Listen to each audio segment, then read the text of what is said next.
ఉందన్న దేవరా సినిమా? దేవరా ఓ Kannada Devara. So cinema అలా ఉందండి. సినిమా సూపర్గా ఉంది, నో ప్రాబ్లం అండి. Most of the people spread negativity. I don't know why they are spreading like that. ఇందులో డ్యూయల్ క్యారెక్టర్ ఉంది. ఒక ఫస్ట్ హాఫ్లో ఏదైతే దేవరా అనేటువంటి క్యారెక్టర్ ఉందో, ఇందులో మెయిన్ ప్లస్ పాయింట్ ఏంది అని అంటే వాయిస్ మాడ్యులేషన్. ఇన్ కేస్ ఒకవేళ ఆ వాయిస్తో కన్నా మాట్లాడకపోతే ఫస్ట్ హాఫ్ కాదు కానీ సినిమా మొత్తం పోయేది. అండ్ ఇంకో విషయం, మన జాన్వీ కపూర్ని తక్కువ వాడారని అంటున్నారు. అఫ్కోర్స్ అవసరం లేదు. అదే ఎందుకు పుట్టిందో పాట పెట్టి నాకు అర్థమే కాదు, ఏం లేదు. ఎందుకు పుట్టిందో ఎందుకు పెట్టారో అర్థం కాదు. అది లేకపోయినా కూడా సినిమా ఇంకా ట్రిమ్ అయ్యేది, ఇంకా బాగుండేది సినిమా. అండ్ ఓవరాల్గా మీరు ఎన్టీఆర్ యొక్క యాక్టింగ్ని పక్కన పెట్టేస్తే అందులో సపోర్టింగ్ క్యారెక్టర్ సైఫ్ అలీ ఖాన్ది కూడా బాగానే ఉంటుంది. Even though Saif Ali Khan villain రోల్గా చేశారు దీంట్లో, అయినా అది కొద్దిగానే పెట్టారు. ఇక్కడ విషయం ఏంటి అని అంటే మారణాయుధాలు ఒడ్డుకు చేర్చాలా లేకుంటే సముద్రంలోనే వదిలేయాలా అనేటువంటి కాన్సెప్ట్తో వచ్చినటువంటి మూవీ ఏది అని అంటే దేవరా.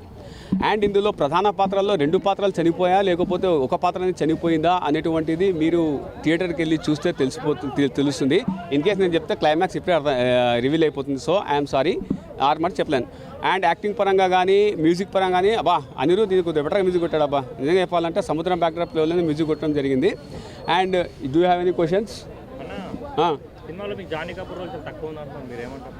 అది ఇంకా తక్కువ బాగుండేది. చెప్పినా కదా, ఇందాకనే చెప్పినా కదా, ఎందుకు పుట్టిందో ఎందుకు పెట్టినో సాంగ్ పెట్టినారని. అసలు అవసరమే లేదు తెలుసా.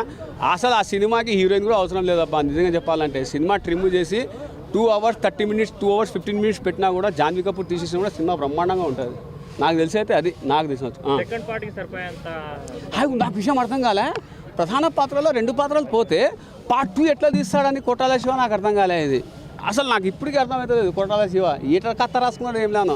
అండ్ ఇంకో విషయము, సింహాద్రిలో ఒక సీన్ కాపీ వచ్చింది అని, దాని తర్వాత వచ్చేసి టైగర్ నాగేశ్వరలో ఇంకో సీన్ కాపీ వచ్చింది అని చెప్పేసి చాలామంది అంటూ ఉన్నారు.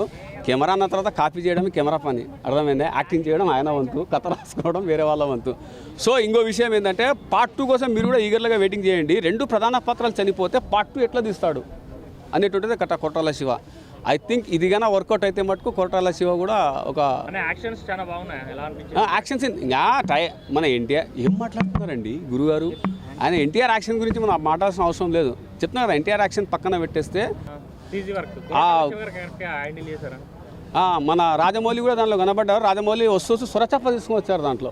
బట్ ఆ సొరచాప కొద్దిగా సీజే వర్క్ సరిగ్గా లేదు. సొరచాప సీజే వర్క్ చిన్నగా అయిపోయింది, మన వాళ్ళకి దొరకలేదు సముద్రంలో ఆడ. సో ఇది ఓవరాల్గా మూవీ అండి, బాగుంది. ఎన్ని క్వశ్చన్స్? రేటింగ్ ఎంత ఇస్తారన్న? 5 మన దగ్గర 7 సముద్రాలు ఉన్నాయి, 7 సముద్రాలు. 7 రేటింగ్ వేసుకోండి, ఓకేనా? రైట్, అంతే ఇంకా 7 to 7 7/7 ఓకేనా? ఎంత కలెక్ట్ చేస్తారు అనుకుంటున్నారు మీరు? మన ప్రాంతీయ సినిమా కాడికైతే మనకు బాగా కలెక్షన్ వస్తుందన్న. మీకు కలెక్షన్ పరంగా చెప్పాలంటే సైఫ్ అలీ ఖాన్ది మార్కెట్ ఉందో లేదో, మార్కెట్ ఉంది. అక్కడ నుంచి ఈ మధ్య నిజం చెప్తున్నా, పక్క రాష్ట్రాలు కన్నడ కానీ దాని తర్వాత వచ్చేసి తమిళ్ కానీ వాళ్ళు ఇయ్యనటువంటి రెమ్యునేషన్ మనకు బాలీవుడ్ వాళ్ళు ఇస్తూ ఉన్నారు. దయచేసి don't spread any rumours on Bollywood, any other languages, మనకు అవసరం లేదు. బట్ ఓవరాల్గా కలెక్షన్ అయితే ప్రాంతీయ పరంగా 100 crore ఈజీగా రాస్తుంది అన్న. అండ్ మిగతాగా మీరు లెక్కేయాలంటే ఇంకా నేను కూడా ఒక GST మిషన్ ప్రిపేర్ చేసి చేస్తాను, ఓకేనా? ఓకే అన్న, ఓవరాల్గా మీకైతే సినిమా నచ్చిందా? సూపర్ అన్న, బ్రహ్మాండంగా ఉంది సినిమా. ఎవరు కావాలని కొందరు నెగిటివ్ చేస్తారు అనుకోవచ్చు, కొందరు నెగిటివ్. అది నెగిటివ్ ఎందుకు స్ప్రెడ్ చేస్తున్నారో, ఫస్ట్ ఆఫ్ ఆల్ ఏంటంటే సినిమా తీయడం పెద్ద విషయం కాదు. ఇప్పుడు మన అదేది సినిమా యానిమల్ సినిమా వచ్చింది, ఆయన ఏం చేశాడు సార్, స్టార్టింగ్ నుంచి మీరు కూర్చొని ఉండండి మీకు అప్పుడు సినిమా అర్థమవుతుంది అన్నాడు. సో మెంటల్గా ప్రేక్షకుని మైండ్ ప్రిపరేషన్ చేసి పంపిస్తేనే గెటిన్ అయ్యే కాలం వచ్చేసింది. ఎందుకు అని అంటే ఇంకా ఈ మధ్య అన్ని పిచ్చి పిచ్చివన్నీ చూస్తూ ఉన్నారు యూట్యూబ్లలో, అది ఇది అని చెప్పేసి. ఈవెన్ నేనే చెప్తా, ఒక సీను సింహాద్రి సీన్ కాపీ అయింది, సొరచేప ఛత్రపతి సీన్ కాపీ అయ్యింది. దాని తర్వాత వచ్చేసి టైగర్ నాగేశ్వర సీన్ ఒకటి చిన్నది క్లిప్ కాపీ.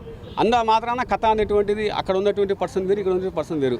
సో ఓవరాల్గా నెగిటివ్ రూమర్స్ ఏదైతే ఉందో మీరు దీన్ని చూసి, ఈవెన్ దో నా రివ్యూ కూడా కల్పితమై ఉండొచ్చు, సినిమా చూసి మీరు రివ్యూ ఇవ్వండి, ఓకేనా? మూవీ బాగుంది. ఏ క్వశ్చన్?